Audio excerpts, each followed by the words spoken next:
Welcome to the deep dive.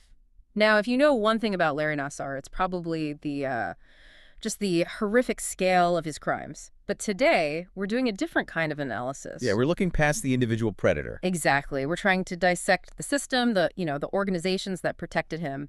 So our mission is to understand how three really powerful bodies, USA Gymnastics, Michigan State University, and the US Olympic Committee, how they essentially created the conditions for this abuse to go on for, well, decades. That's absolutely essential because, look, the individual crime is obviously horrific, but it's only part of the story. Yeah. The scale of the organizational failure here is what's truly staggering. Right. Nassar was, seen as this credible, respected physician. He treated thousands of elite athletes, yet reports of his sexual assault disguised as medically appropriate treatment, Yeah. specifically intravaginal penetration, they date all the way back to 1992. 1992. Wow. Okay, let's unpack this.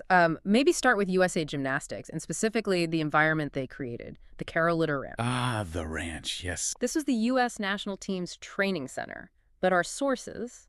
Well, they describe it less like an elite facility and more like a kind of pressure cooker. Designed for total control, isolation. Oh, absolutely. It was a toxic environment and deliberately remote, deep in the Sam Houston National Forest. Right, that location wasn't an accident. No, it was strategic. No cell phone service, really poor living conditions. I mean, bunk beds reportedly crawling with bugs, dirty showers, athletes often subjected to food restriction. This wasn't about optimal training. It was about maximizing obedience, control. And crucially, that isolation, it extended to their families, didn't it? Parents were often denied even basic rights, like just seeing their own children at these camps. It cut off that natural support structure. Completely. And it fostered this concept of athlete Darwinism.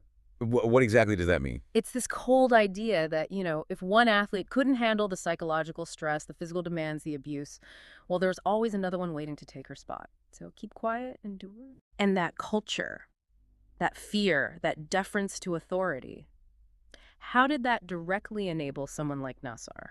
Well, it paved the way. Yeah. Gymnasts were understandably terrified to say anything that might jeopardize their careers, their Olympic dreams. They were basically trained to be seen, not heard. Mm-hmm. And even the conditions of the assaults reinforce this. I mean, Nassar was treating them in dorm rooms, no proper medical setup, often no chaperone, clearly unprofessional.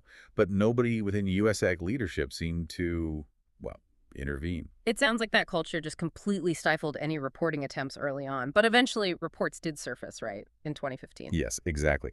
That's when gymnast Maggie Nichols and also Ali Raisman reported Nassar's bizarre treatments to Rhonda Fain. She was the USAC senior vice president at the time. Okay, so it gets reported